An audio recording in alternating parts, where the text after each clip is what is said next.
Bada boom, bada bang, bada bop. We are back with a 100-mile review of the On Cloudboom Strike, one of my favorite race shoes of 2024. One of the shoes that's consistently made the Supwell Power Rankings. I'm gonna give you an update on durability and performance at the 100-mile mark. Now, if you are looking for a new race shoe, you gotta make sure that you're on the Supwell app. Supwell app is my app, is the best buy, sell, and trade marketplace out there. I started it so that people could have a reliable, trustworthy, and affordable place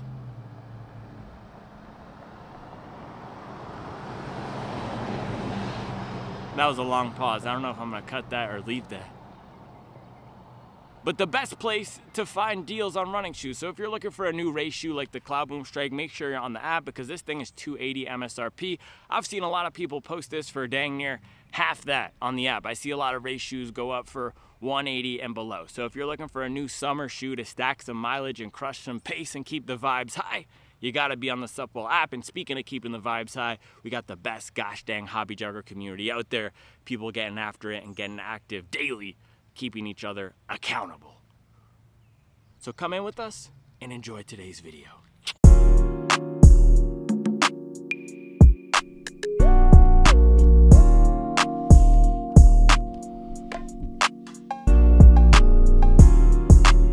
Bada boom, bada bang. It's a great day. You know why it's a great day? Because it's Monday morning. And Monday is a great day to get some mileage. Tuesday is also a great day to get some mileage. And Wednesday, but particularly Monday because the calendar resets. I was actually talking about this with somebody yesterday. Somebody who is an OG in the running game. They've been running since 2007. And they said if you're an OG in the running game, your week starts on Sunday. But a lot of us, the children of the apps, if we've only been running since the 2020s or maybe late 20-teens, a lot of the apps have your week going from Monday to Sunday. And that's how I am. So Monday, that's a chance for me to attack the week. I always like getting at least 10 miles on Monday morning. That's how I know I'm going to be locked, loaded, and ready to go. So today, I'm just getting some normal aerobic miles in. Yesterday, I had a nice 20-mile long run, one of my best 20-mile long runs in quite some time. And this morning, I was thinking, man, let me do another slightly faster run. Let me get something that's going to allow me to not just be cruising super recovery pace, but that's still comfortable. And I was looking at my mileage tracking, and I said, man, I have the On Cloudboom Strike here, almost near 100 miles. So why don't I get this thing up to 100 miles? We can do a revisit of it and get a 100-mile review in. That's 3 birds with 1 stone, 100-mile review, revisit, and some fun miles. So what is this thing? This is On's carbon-plated marathon shoe, complete banger. You have a top layer of softer foam here. Look at this thick stack, this drop-in. Really incredible, and it's almost like the Asics Metaspeed Edge where you have a lot of foam above the plate. Difference is this is super soft and bouncy. Now, a few brands have started to do this. Tracksmith has it with the Elliott Racer right here. Speedland in the $300 shoe I reviewed last week, the RX Fippy. They also have it. This is one of the best implementations of it, though, and what's so great about this is you get the softer top layer, and then the bottom is slightly firmer. So they're both PIBA, but slightly softer on the top, slightly firmer. And then it's just a really comfortable, pleasant ride out there. This is one of those shoes that it has a lot of range when it comes to the speed. So it can do my normal paces, it can do marathon pace, it can do 10K pace, it can do 5K pace.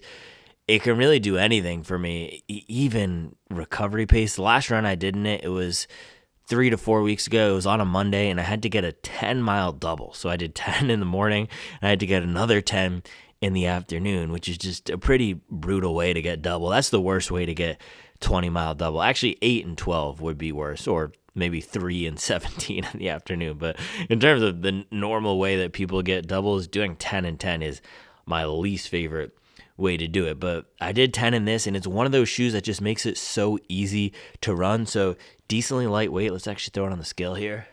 Where's my scale? All right, here we go. So decently lightweight. let's see, I think it comes in around 220, 225 grams, which puts it in line with a lot of the race shoes. Similar weight as the Alphafly, similar weight as Endorphin Elite V1. A lot of the new shoes are dropping below 200, but for that weight, you get a ton of cushion and protection. So if you look up in the forefoot here, just the amount of foam you are getting is pretty incredible. So look at this. That's about 40 to 41 millimeters of foam under the forefoot. So that's the differentiator here. This is most certainly a max cushion gang shoe, and a lot of the great race shoes now, especially marathon shoes, are figuring out how do we get more foam in the midfoot, in the forefoot, without it getting too soft and squishy, and with it keeping a lightweight. That's the key unlock of the shoe that I reviewed last week. This guy right here, the ride of it wasn't anything incredible or different. It's just, this is the $500 race shoe, the Adizero Adios Pro Evo 2. Like I said it correctly because I read it right here. But so much foam in the forefoot. It might be even more than the Cloudboom Strike. Yeah, 42, at least on the outside. And then midfoot, you're up near 47, which is just wild. But this comes in at 150 grams, 140 grams. The QA was actually bad. 140 on one side, 150 on the other side. So that's the unlock right now. That's what brands are chasing. Asics has the Metaspeed Ray coming out, which is also going to be a hyper lightweight shoe coming in around the same weight with a similar stack. Thing is there, it's $200 cheaper. That one's going to be $300 versus this Evo is $500. But in this package with the On, is not necessarily breaking the laws of physics like the Evo is, but it's delivering a normal race day weight with a ride that's more similar to a daily trainer or a training shoe at the slower paces. Super comfortable, nice and fun and bouncy. And then when you want to run fast, it is great for that. So through these almost 100 miles of testing, I have loved this thing. I haven't really had a bad run in it. It's just a very enjoyable, pleasant shoe for training. Let's see how it's holding up. Honestly, holding up decently well. At almost 100 miles, the outsole isn't rubbed off, and this hasn't felt like it's losing any of the pop or the bite at all, really. So we'll go out there this morning, get some mileage in it, and give you my updated thoughts. Happy Monday.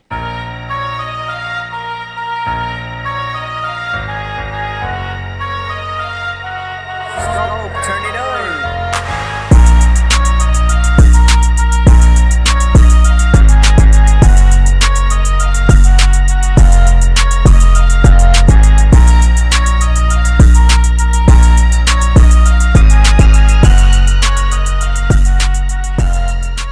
There's an entire family of memes dedicated to people wearing Alphaflys in public.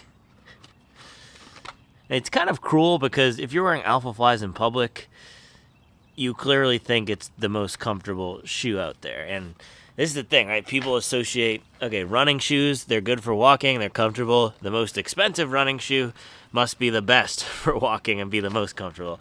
In the case of the Alphafly, that is just not true. Something like the Mag Max, the most expensive max cushion training shoe, or the Glycerin Max, that might be true, especially in the case of the Glycerin Max. Mag Max, not my favorite for walking, but if you were to choose a race shoe for walking around all day, this right here would be my pick. I think that's another one of those musical notes, right when you say, this right here is my... I can't not say that when I say this right here. This right here would be my pick, though. The top layer of race foam is so comfortable on step in. It really just feels like a soft max cushion shoe when you step in it. My favorite walking shoe, or one of my favorite walking shoes of the past few years, especially in the soft category, has been the 1080 V13. My all-time favorite is the Brooks Ghost Max.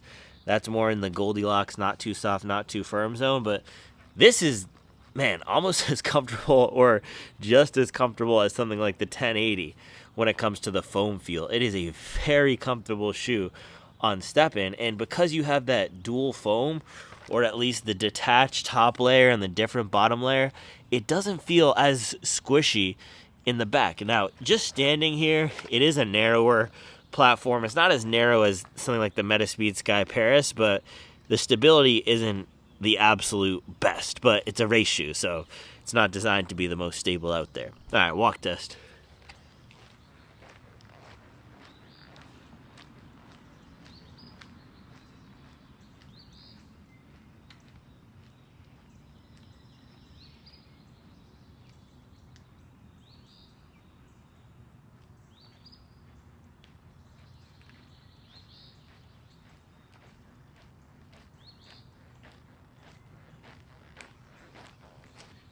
Can you hear that? Hold on.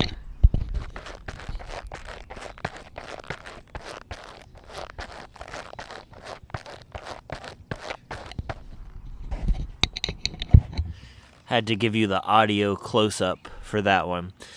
But yeah, that's really the only downside to walking around in these. It's the squishing. I've actually heard in some versions of this, the insole is glued down. I think On might have done that in the next model run of it. But once you get out there and run, to my memory, it's not that distracting, but it does squeak some. That's because there's friction between the insole and the plate because it isn't attached. But other than that, man, the feel is great, fits perfectly in my 10.5. The other thing, though, is this upper, you get some excess material, not the best, and the laces were also trash. So I swapped out the laces in this. These are actually the laces from the Diodora Gata OG. So get you some Supwell certified sawtooth laces. People from the app can point you in the right direction, and then you should be good to go. And speaking of good to go, we are good to go with our mileage this morning. Plan is at least 10, if not a few more, and I'm going to try to not be going at a snail's pace today for me. I'm going to try to be cruising. This is my new thing with this training block, at least in this first few weeks. I like to get my aerobic pace back up, or should I say back down, closer to that 7 flat range so that I can get my mechanics more locked in and that my running economy at marathon pace will be better. I need to get more efficient at my aerobic paces. I've really only been doing fast training and then slow jogging. I need to get more efficient at that middle zone again. All right, let's do it.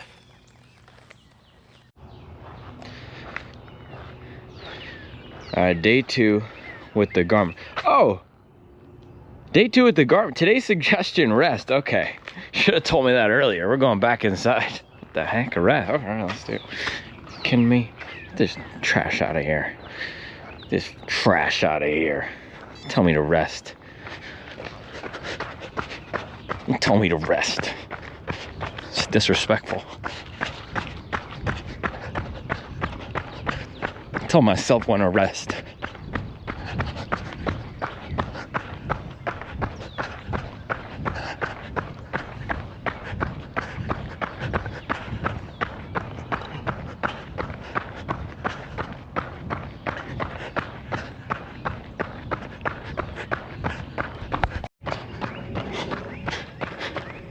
Mile 1, 7:17 pace.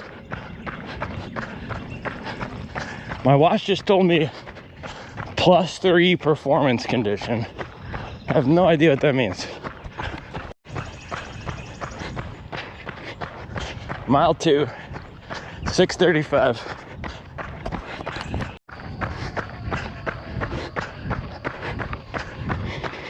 Mile 6, 6:12. This is my longest hill in the neighborhood. This is the one I'm gonna run my community challenge workout this week. Long, gradual slope.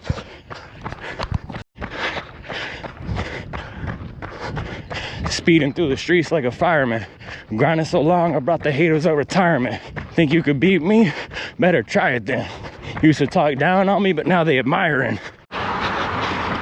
Seniors at Mint Hill putting in work in the Murder Pack Bandai. Let's go. Realize I haven't been talking much. I don't have much to say. Let the mileage and the pace speak for itself. Bro, that's crazy. The same Barefoot Mafia bug is in the vase. Same one as yesterday. I'm just kidding. I don't actually say vase, but that is the same one. How do I stop this thing? No. Stop. This is crazy. Yeah, I'm still getting used to this watch day 2. So far, I like the Coros user experience better. This one is just more complicated. I'll give this a... Yeah, it's just the scroll button on the Coros was a lot easier to use. I might have to go back somewhat, or this is somewhat, I might have to go back to the Pace Pro. But yeah, I felt very strong, in the words of Garmin. 2 runs in a row where I felt very strong. I do like that they do that at the end after they save your activity, and it's going to give me a bunch of things. This is honestly disrespectful. It says my threshold is 6:11 pace. Wasn't this run basically an average 6:11 pace?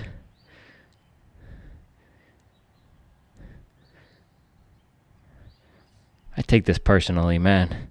I take this personally. Okay, can you just give me the specs? Yeah, fastest everything. I keep saying this every single time I run.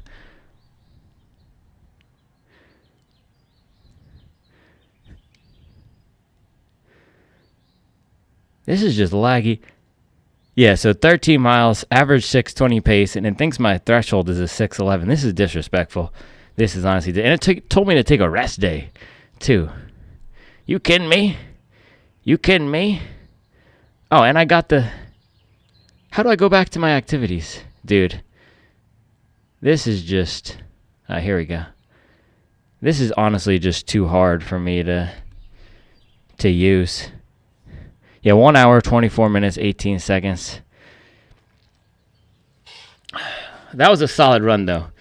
Data aside, and I'm not liking the Garmin so far. It's too much for me. I just want the mileage and the pace. I want it to go quickly, to stop my run when I need, to start my run when I need. This is more like a computer, and it's finicky. I don't know. Maybe I'll learn to like it, but so far I'm missing my old Coros. Somebody suggested Coros Pace Pro. Maybe I'll just get that one with the nicer screen. But yeah, these shoes, so good. And I've mentioned this a few times recently, but I'm trying to do a better job just running in the shoes that will give me a good run for what I'm trying to do. And I really need to start prioritizing my own training, not just testing shoes. And that's the thing. It's a balance between testing shoes and highlighting stuff that's coming out for the channel, and also focusing on my training and trying to improve as a runner. And the past few months have been really hard for running, but it feels like I'm finally breaking through over the past few weeks. And it's amazing what recovery will do, because I was out here on Friday trying to do a very similar thing, and all of last week I was just dragging. And man, Friday I completely fell apart in the back half of that run in the Mach X2. I was clipping off 7 flats, and I could barely hang on to 7:30, 7:48 by the end of that run. Meanwhile, today, that's 13 miles, and I was cruising at 6 flat at the end, blasting what my last marathon pace was, and it felt relatively smooth. I wasn't gassing out or anything. The watch said the average heart rate was 160, probably around that. That feels roughly accurate. So high zone 2, low zone 3, and that's where I'm trying to train a lot of my aerobic development miles right now, to get back down to marathon pace and to get more efficient, closer to marathon pace. And man, I felt so good this morning and strong. And a lot of the work that I've been doing over the past 3-4 months has been strictly focused on running economy, getting stronger, trying to be more efficient. And so that's why I've been doing so many sprint style workouts, 200s, 400s. It's not going to translate directly to the marathon pace fitness, but as I've been seeing yesterday and now today, now that I'm fully recovered from that terrible onslaught of training, my average paces, my daily paces are faster because I've gotten stronger. So recovery is going to be key for me now as we move on to the next phase and continue to build. But I'm feeling like I'm in a good place for this sub 230 attempt. I don't even want to call it that, for this sub 230 journey, this build, because when I show up to the start line October 19th, I'm going to be 100% confident that I'm capable of it. It's not an attempt. And that's what I felt at Chicago too. When I stepped up to the start line, it's not cockiness. It's just knowing you've put in the training and all you have to do. I honestly felt like this when I went to the start line in Chicago. All I had to do was start running. And by the end of it, my goal would be complete. So that's the whole point of training. We want to be so confident that we've put in the work.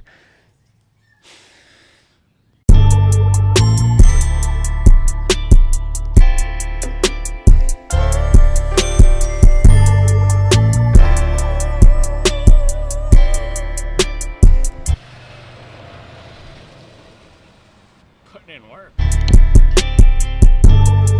Bang! On Cloudboom Strike, 100 miles. If a hobby jogger puts 100 miles on a shoe that was released more than 1 week ago, does anybody care? Does anybody care? I don't think so. Man, everyone's asking about Rebel V5. Where's the Rebel V5? Bro, the Rebel V5 is not even available for purchase yet. Why do you need to get the review right now? You can't even buy it. If I say it's good, you're not going to be able to buy it. I'll get it once it's available for purchase, and then I'll let you know. In the meantime, we can do some high mileage testing. And here's the thing. I'm really trying to figure out how to make this channel the best it is possible. I'm not really sure what the right thing is to do, because if I go back and do the revisits of the older shoes and the high mileage tests, people ask for the new shoes, and then when I review something new, people accuse me of just having too many shoes. That's a new thing. They're making fun of me for having too many shoes. It's a shoe review channel, so I'll just take it on the chin and laugh. The other thing is, I'm just trying to run in the shoes sometimes that are the best for my training. And with this channel, believe it or not, I don't prioritize my training all the time and with everything else going on, but with the Bay State Marathon coming up, I was talking about this yesterday, October 19th, I am going to be prioritizing my training again. So I'm also going to try to figure out how can I bring some insights from what I'm doing onto the channel. And of course, I do bring the GoPro for all my runs, but I'm thinking I could probably do more. I don't know. And I was talking about this last week too. People don't come to this channel specifically for the training insights. People come for the shoe hot takes. I would love to do more with the training insights, and I actually think I'm more knowledgeable and better at the training than I am at the shoes, but more people are interested in the shoes on this channel, so we'll figure it out. But for today, we have the 100 mile review of the On Cloudboom Strike. This is really a great shoe. I've had it on the top 5 list, the Supwell Power Rankings for race shoes, ever since we launched it back in February or March. I put this as one of my top 5 race shoes of last year. It is a really incredible shoe, and what makes this so special is you have the top insole. I don't know if it's because of the insole experience, but just the comfort. This is the most comfortable shoe that I would actually race in. And my friend Jack Jog on Crago, you might know him as, over on Instagram or on YouTube, I saw his video pop up because this morning I searched in the YouTube bar, just Cloudboom Strike review, to see what the last videos I did on the shoe were. And his popped up, Midlife Runners popped up, some others popped up. But I think the title of his review was the worst shoe that I would consider racing in. And I didn't go and watch it, and I don't like to watch a lot of the other reviews because then it gets into my head. But I'm guessing it has something to do with the upper and the sloppy fit and the insole squeaking and moving around. And I wouldn't say it's a bad shoe. Matter of fact, I would say it's an amazing shoe like I just did. It's on all my top 5 lists, but it is one of the softest shoes, if not the softest shoe that I would consider racing in. So if you think about what other shoes are soft that I've tried, the Gara 2, Adios Pro 4, Saucony Endorphin Elite, the V2 of that. There's probably a few other, Tracksmith Elliott Racer. I wouldn't race in any of those shoes. Gara I actually considered racing in last year, but after I tipped from the sub 3 250 marathon paces down into sub 240 and now working my way down to low 230s and sub 230, something switched where I really don't like the soft feel. And it's interesting because for a run like this morning, let's throw it up. And one thing that's nice about the Garmin actually is one of the screens on it, my neighbor's putting in work. Everyone in Mint Hill is putting in work, but you see that U-Haul go by. She's a florist, so she does flowers for weddings, for all these events, so she's always hauling the product here, hauling the product there. She's getting the loads coming in, and she's shipping the loads out. Shout out to Mary Houchins, putting in the absolute work. But if you look at the splits, very consistent, very even. And one of the things I do like about the Garmin, and I'm sure I could have done this on the Coros, but one of the stock screens, it has your lap time, so how long each rep is. And in this case, I just set to mile standard. So it will say, hey, I'm halfway through the mile, I'm 3 minutes and 30 seconds in, it will say 0.5 miles. And then it will have your lap pace. And so that lap pace is starting just from the beginning of the last mile. So if you're at mile 10 and a half, it's just going to tell you what your pace was for the last half a mile. And that has really allowed me to work on pacing. Just these last 2 runs, or just be more connected to the pacing again. And it is fun sometimes to race yourself or race the watch. And this is something I used to do a lot when I had the Apple Watch too, just always looking at the pacing.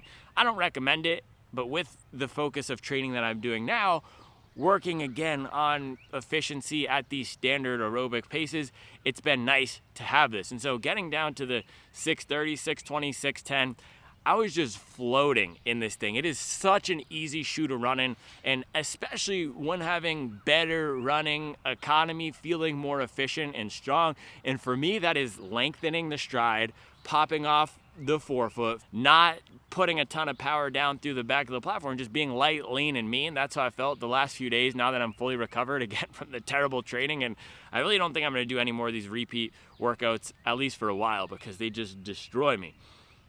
But that's where this shoe feels really good. And having all this foam in the forefoot, we measured it in above 40 millimeters up here, is incredible. It's one of the best toe-off experiences out there. And I just love this as a training shoe. Now, not everyone is going to buy a $200 or $280 race shoe to train in, and I do have the luxury of having all these products, but again, I don't even know if it's a luxury. This is part of the business. This is what I do. I test the shoes. So I have a lot of the shoes, but having this for a run like today or any day where I want more juice is really nice. This is how a lot of people use the category of super trainers, the Saucony Endorphin Speed 3, the Adidas Boston 12. This and the Tracksmith Elliott Racer, they feel very much like the best versions of what those shoes are. Difference is with this, it really does feel like a shoe you could race in. And for the first few miles of the Chicago Marathon, I was running alongside this dude, and he was going for I think he said 2:43,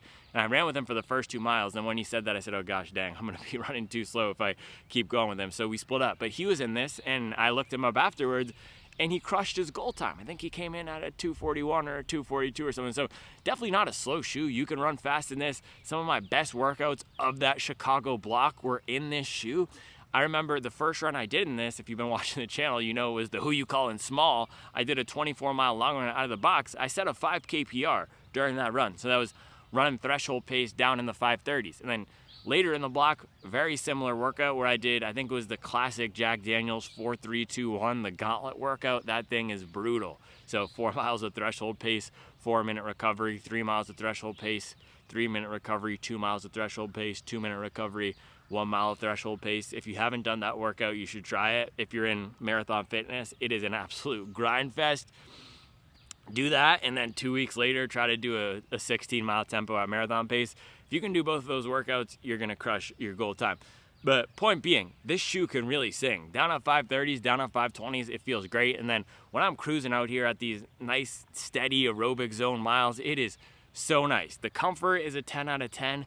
The balance is a 9 out of 10. And here's the kicker. The aggression is a 0 out of 10. It is not an aggressive shoe at all. You cannot feel the plate at all. The rocker isn't particularly aggressive. It's a nice, smooth, gentle feel. So I was actually in the running store the other day, Run for Your Life, and the store employee there, I'm forgetting his name, but I've talked to him so many times. He was explaining the Bandai to a buyer, an older gentleman, is one of the seniors of the Ballantine area of Charlotte, explaining how the Bandai had a rocker. And he said there's a cambered roll to the heel in the front to help make it easier to walk. And I thought that was such a good way to describe it, right? So the roll in the heel, the roll in the forefoot, and it is such a smooth ride in this thing. There's no aggression to it whatsoever, and that's why it's beautiful though, because it's not aggressive, but it can go fast.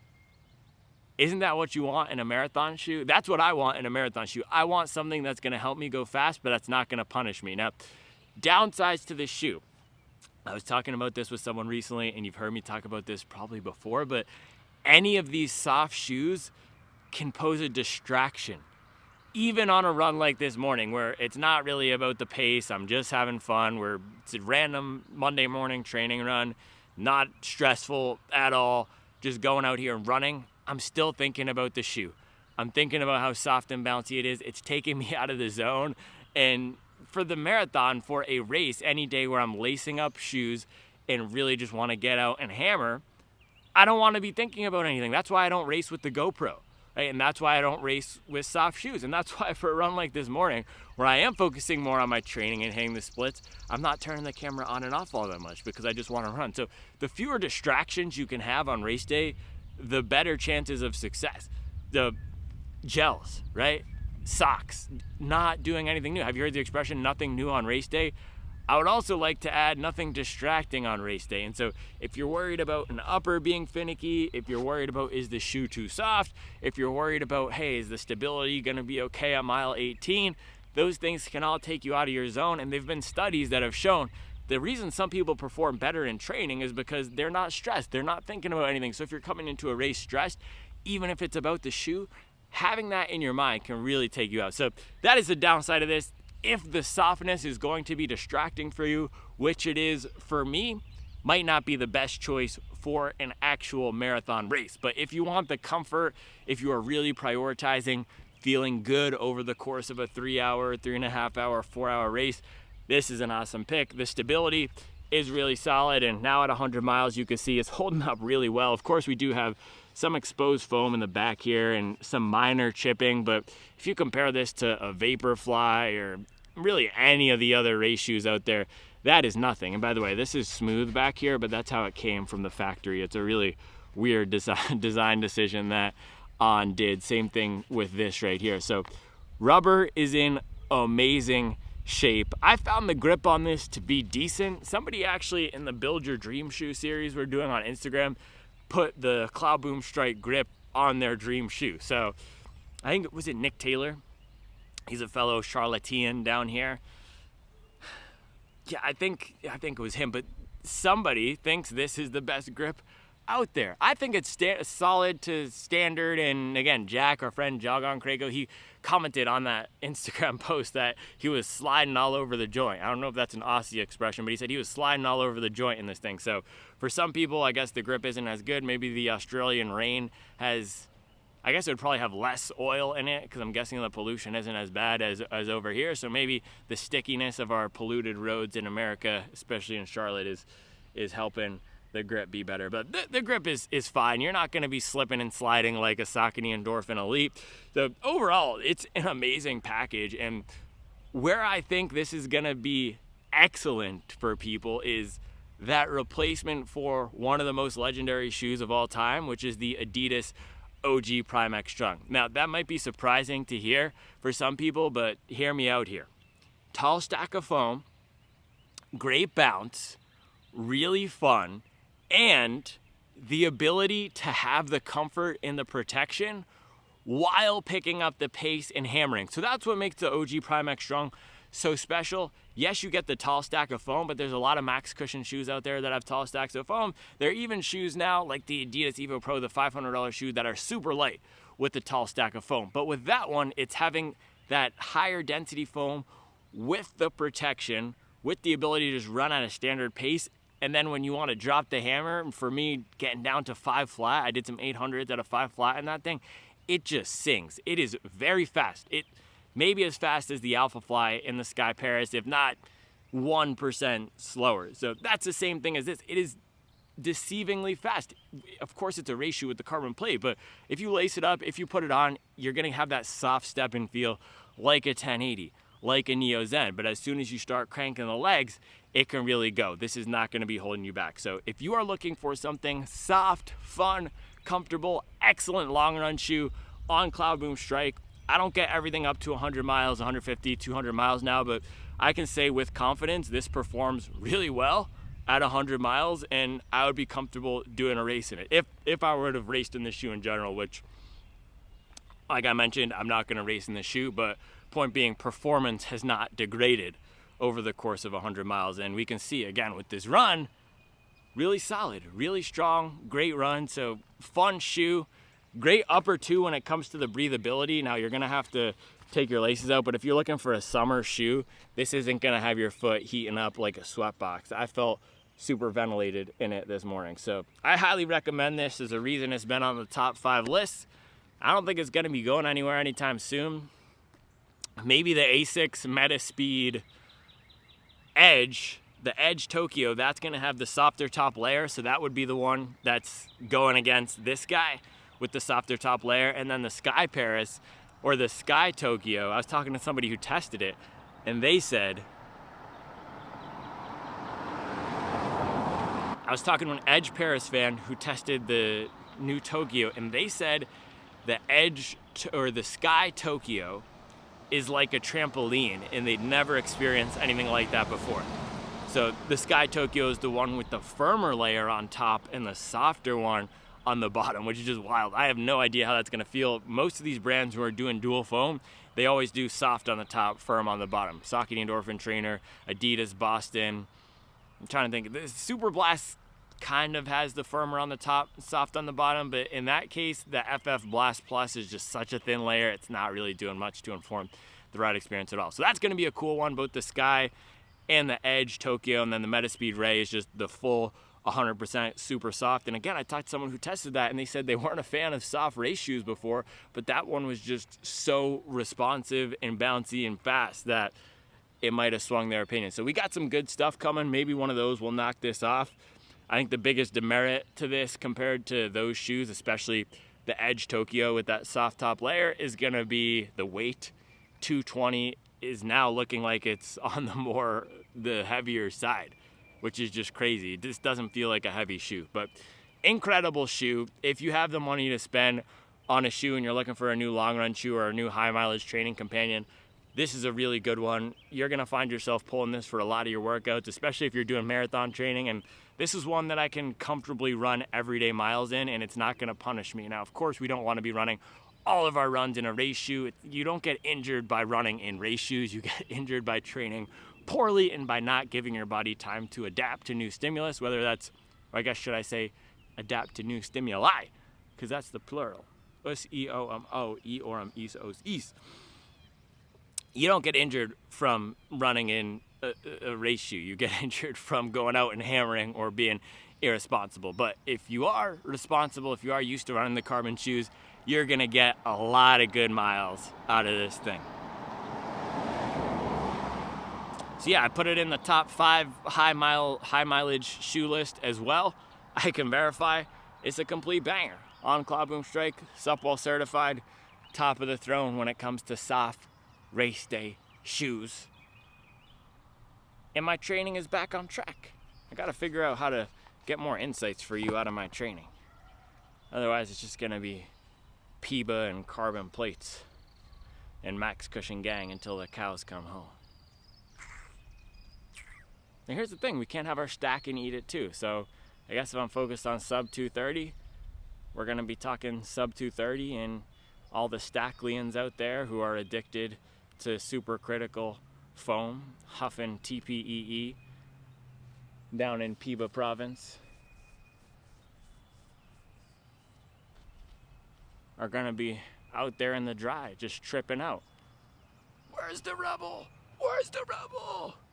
Where's the rebel? Alright guys, I'll be back tomorrow with another video. Don't worry about the rebel. Matter of fact, here's my new rule. You ready?